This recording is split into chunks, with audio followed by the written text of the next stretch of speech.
इस वीडियो में हम बात करेंगे 8th पे कमीशन की। आपकी सैलरी और पेंशन में कब होगा इजाफा, इससे जुड़े कुछ 5 बड़ी अपडेट्स आ गए हैं जो आपको जानना बहुत ज़रूरी है। तो इसलिए वीडियो के आखिर तक बने रहिएगा। नमस्कार, आप देख रहे हैं न्यूज़ 18। मैं हूं आपके साथ श्रुति श्रीवास्तव।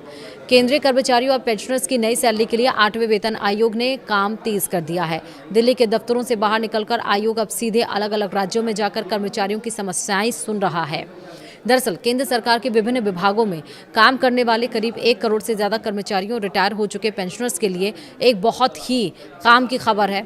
हर महीने बैंक खाते में आने वाली सैलरी और पेंशन में बढ़ोतरी का जो इंतजार आप लोग कर रहे थे, वह प्रक्रिया अब तेजी से आगे बढ़ रही है। 8वें वेतन आयोग यानी 8th पे कमीशन से जुड़ी कार्यवाही ने अब पूरी तरह से रफ्तार पकड़ ली है। जस्टिस रंजना प्रकाश देसाई की अध्यक्षता में बना यह आयोग अब फाइलों से निकलकर जमीनी स्तर पर काम कर रहा है। देश के अलग अलग राज्यों और केंद्र शासित प्रदेशों में कर्मचारी यूनियन और पेंशनर्स के गुटों के साथ आयोग की अहम बैठकें लगातार जारी हैं। अगर आप भी इस बात को लेकर उत्सुक हैं कि नया पे स्ट्रक्चर कैसा होगा, बेसिक सैलरी कितनी बढ़ेगी और पेंशन का रिवीजन किस तरह से किया जाएगा, तो 8वें वेतन आयोग की तरफ से आ रहे इन 5 सबसे जरूरी अपडेट्स को जानना आपके लिए बेहद जरूरी है। सबसे पहले तो बता दें कि वेतन आयोग का काम सिर्फ दिल्ली के दफ्तरों में बैठकर नहीं हो रहा है। फिलहाल यह आयोग अपने परामर्श और विश्लेषण वाले बेहद अहम दौरे से गुजर रहा है। इसका सीधा मतलब यह है कि आयोग के सदस्य अलग अलग राज्यों में जाकर वहां के कर्मचारियों और उनकी यूनियनों की दिक्कतें सुन रहे हैं। दक्षिण भारत में चेन्नई यानी तमिलनाडु के भीतर 7 और 8 सितंबर को महत्वपूर्ण परामर्श बैठकें रखी गई हैं। इसके ठीक बाद 9 सितंबर को पुडुचेरी में भी सुनवाई का समय तय किया गया है।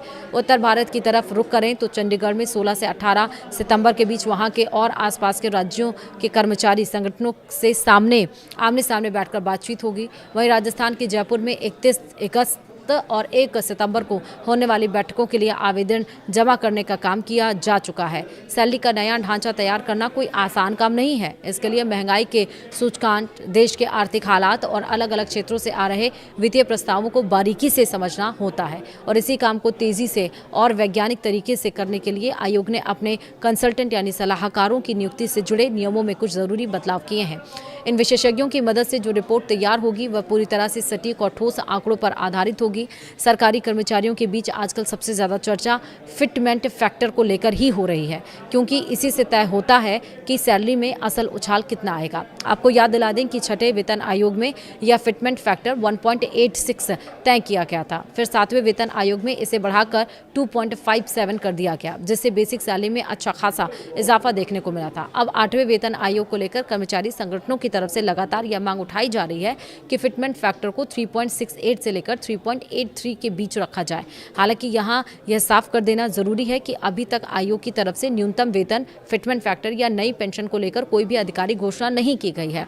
आखिरी फैसला आयोग की पूरी रिपोर्ट और उसके बाद सरकार की मंजूरी पर ही निर्भर करेगा। इस बार वेतन आयोग की यह साफ मंशा है कि पूरी प्रक्रिया एकदम लोकतांत्रिक और पारदर्शी रहे। कोई भी फैसला सिर्फ बंद कमरों में लेने के बजाय आयोग हर विभाग के कर्मचारी प्रतिनिधियों, स्थानीय परिसंघों और पेंशनर एसोसिएशन को पूरा मौका दे रहा है। लोग अपनी समस्याएं और सुझाव लिखित रूप में या फिर बैठकों में मौखिक तौर पर सीधे आयोग के सामने उठा सकते हैं। तय समय सीमा के मुताबिक 3 नवंबर 2025 को गठित किए गए इस 8वें वेतन आयोग को अपनी पूरी रिसर्च, सिफारिशें और फाइनल रिपोर्ट तैयार करके सौंपने के लिए 18 महीने का वक्त दिया गया है। जब देश भर में चल रही ये सभी बैठकें खत्म हो जाएंगी, तब आयोग जमा किए गए सभी आवेदनों और सुझावों को गहराई से अध्ययन करेगा। उसके बाद एक फाइनल रिपोर्ट तैयार करके केंद्र सरकार की मेज पर रखी जाएगी। जब उस रिपोर्ट पर केंद्रीय कैबिनेट की मुहर लग जाएगी, उसके बाद ही नया वेतन ढांचा देश भर में लागू होगा।